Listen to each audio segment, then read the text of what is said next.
go.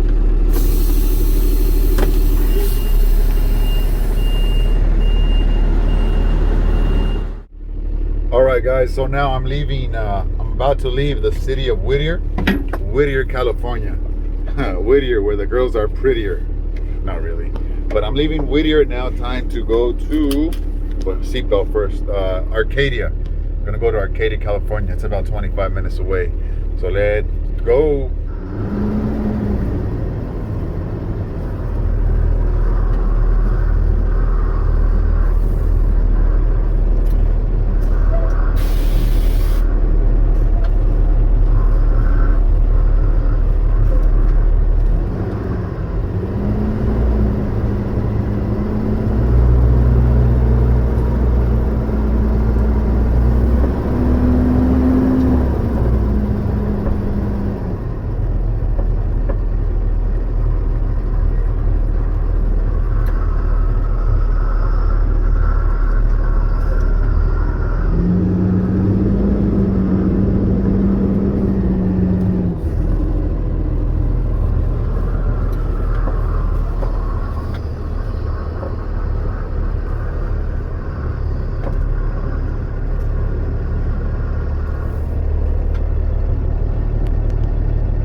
By over 3 million customers to help you breathe better, sleep deeper, snore less, and stay healthier without drugs. Navage is available at Walmart, Walgreens, CVS, Rite Aid, Bed Bath, Target, and online. Navage, N-A-V-A-G-E. Clean nose, healthy life. This is Jacob Emrani. If you've been in an accident, call 844-24-JACOB. More stimulating talk. An iHeart radio station. Download the free iHeart Radio app for all your music, radio, and podcasts. KFI, AM 640, live everywhere on the iHeart Radio app. Phil Handel here on a not rainy Thursday, but it's going to certainly be a rainy Saturday. We're looking at empty. Nearly 13% of the market that could be turned into apartments, big box retailers, boutique hotels, community college classrooms, even studios for apartments or for artists. They are just sitting there empty, which is why city governments and developers are sitting down and talking. And one of the reasons they're talking is saying, let's do something with that office space. And the estimate is that office value will plunge another 39% from pre-pandemic levels. Now is not a good time to invest in commercial buildings. First of all, they're very expensive. Second of all, the model, right, financial model is predicated on X percentage being rented at any given time, and that ain't happening. People are working at home, businesses are downsizing. There's a whole bunch of reasons. Well, here, iHeart downsized. We lost half of the fourth floor where we're broadcasting. I mean, they just cut it off and the other side is gone. And so what are they? I don't even know what they're doing with the other side. Maybe it's empty. I have no idea. But, I mean, we are typical. And it looks like a catastrophe to a whole lot of building owners. However, some people are saying, wait a minute, this actually is an opportunity. Let's take downtown neighborhoods where most of this square footage is. And if we turn it into housing, not only do people have a place to live, but it revitalizes downtown.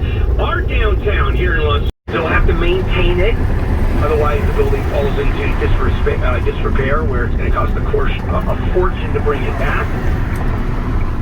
So it is a lot harder than anybody thinks.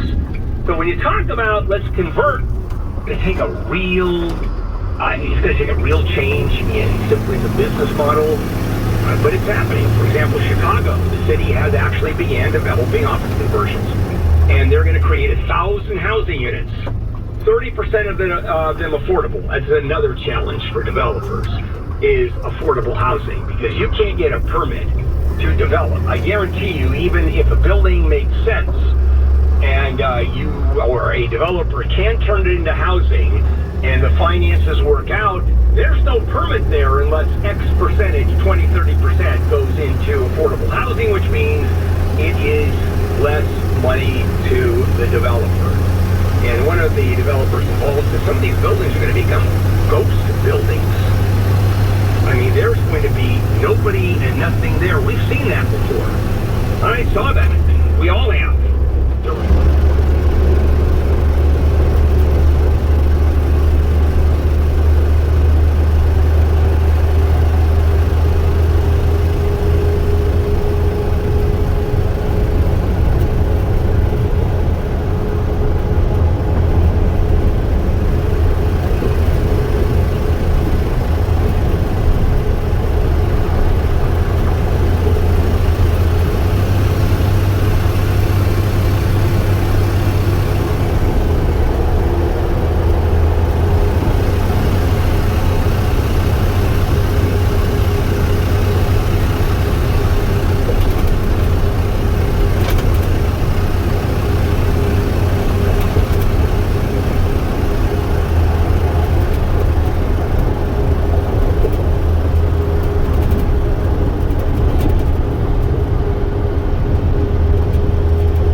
Who is director of the Green Building Council, it's a nonprofit.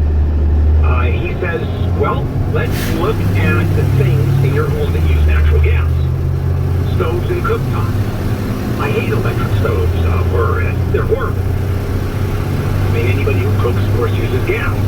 Hot water heating, you use gas. Whether you have a tank or a tankless water filter or water heater, of course, it's gas-fired. Furnaces and heaters, they're all gas. Clothes dryers, they use gas. And fireplaces and outdoor fire pits, well, you have to have gas because there are times when you can't burn wood because that causes huge emissions, but so does gas. And if you can't burn wood or choose not to, and you really want a fire still going, some fuel has to be used, and it's gas. So what do you do to change that around? Well, the stovetop is easy. Induction cooktops, electric, those are great. Man, those are phenomenal. Heat pumps instead of traditional heat and air conditioning units, all electric, work beautifully. Now, the fireplaces and outdoor fire pits, I don't know what you do with that. I guess you do what Disneyland does at Pirates of the Caribbean. You take the cellophane, although they can say you have to retrofit. You remember elevators?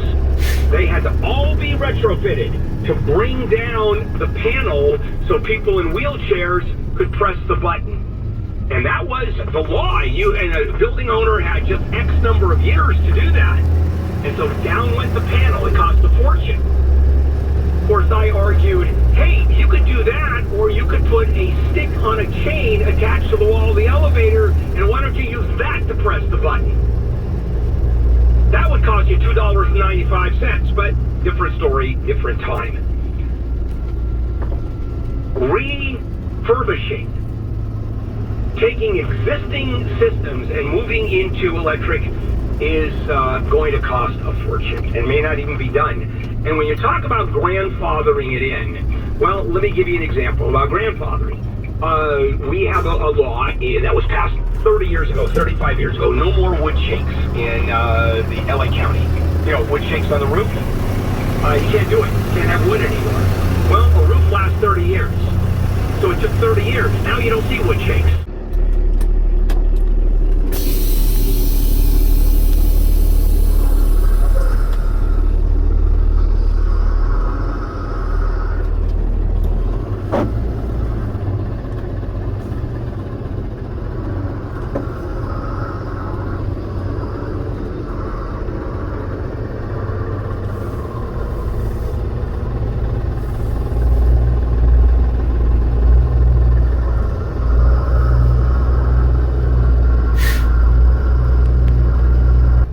guys, we're just leaving Arcadia, California, and it's off now to Anaheim, Orange County, baby.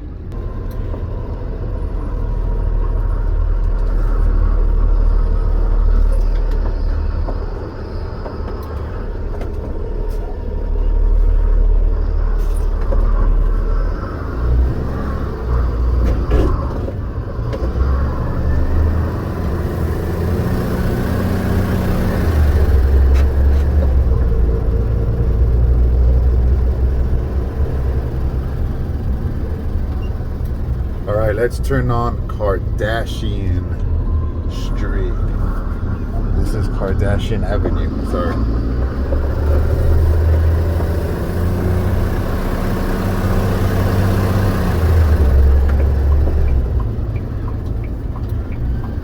See? Kardashian.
enforcement officer, I apologize in advance that I'm thinking of these dumb jokes as they occur to me. I didn't write any of this in advance. I just want you to know that. I don't consider this to be prepared material, but it just occurs to me if he was selling corn dogs, he could have been charged with battery on a law enforcement officer. You know the guy who stole a truck and he drove to the Space Force base in Brevard County in Florida because he was on a very important mission. He had very important information to relay. I totally remember this story when it happened. He drives to the Space Force base. He tries to get on the base. You can't get on the base. And he said the president told him to take the car and come there. And they said, oh, well, you got a phone call from the president? You got an email from the president? He said, no, the president told me in my mind that I needed to steal this truck and come here to warn you because there are aliens that are fighting right now with dragons from China. And you need to do something about it. They didn't do anything about that. They just arrested this guy. Then the woman was pulled over for drunk driving, and they do the field sobriety test. You know, they ask you to walk the line and touch your nose and all this stuff.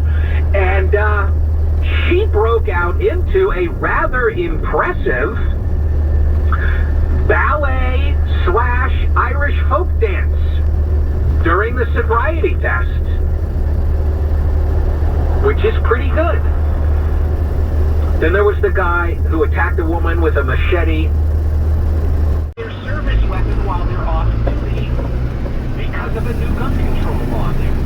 I'm not aware of any police agency where officers don't carry their service weapon while they're off duty. I mean, I know individual cops may sometimes not carry when they're off duty, but I'm certainly not aware of any place where you're not allowed to. And it's pretty common. And one of the reasons is because you may be off duty as a police officer in the sense that you're not on an active shift. You're always a police officer, though. Once you're a sworn police officer and you're employed as a police officer, you're always a police officer. And you always hear about an off-duty police officer did this or did that, saved this or saved that. So it's very common. But here's the problem. It's called measure. The airline is making a pledge to do everything it can to repair its reputation and relationship with the public. You can submit a full refund request for any canceled flights, and if you have any travel expenses due to the disruption, you can submit those receipts directly on our website. Green says his personal apology is the first step of making things right after plans changed and experiences fell short. About 2,300 flights were canceled today. FlightAware says Southwest has only canceled 39 flights for tomorrow. Buffalo, New York will be warming up a little with temperatures hitting the 50s. Crews are preparing for floods as 4 feet of snow melts. ABC's Mona Kosar Abdi says the ugliness doesn't stop there. Blamed for the city's potential lack of